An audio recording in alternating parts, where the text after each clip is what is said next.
ഇപ്പോൾ സ്വർണം കിട്ടിയല്ലോ. എവിടെ നിന്നാണ് കിട്ടിയത്? ഏത് കോടീശ്വരന്റെ വീട്ടിൽ നിന്നാണ് കിട്ടിയത്? 400 ഗ്രാം സ്വർണം അല്ലേ? 50 പവനാണ് 400 ഗ്രാം സ്വർണം എന്ന് പറഞ്ഞാൽ. 50 പവൻ സ്വർണം കിട്ടിയല്ലോ. അപ്പൊ ഞങ്ങൾ ചോദിച്ചത് ശരിയല്ലേ?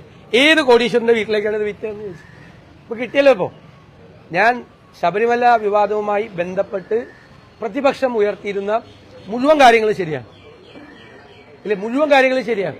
ഇപ്പോഴത്തെ ദേവസ്വം ബോർഡ് കാണിച്ചിരിക്കുന്ന വൃത്തികേടും പുറത്തു വന്നു ഇല്ലേ?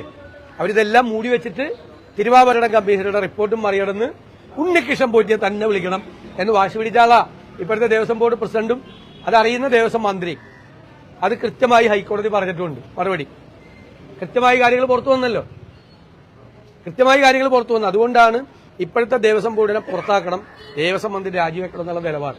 ഞങ്ങളുടെ നിലപാട് തുടക്കം മുതൽ അവസാനം വരെ. ഇന്നലെ ഇത് സ്വർണം കോടീശ്വരന്റെ വീട്ടിൽ നിന്ന് കണ്ടെടുക്കുന്നവരെ കറക്റ്റല്ലേ? ഒരു തെറ്റും പറഞ്ഞിട്ടില്ലല്ലോ പ്രതിപക്ഷം.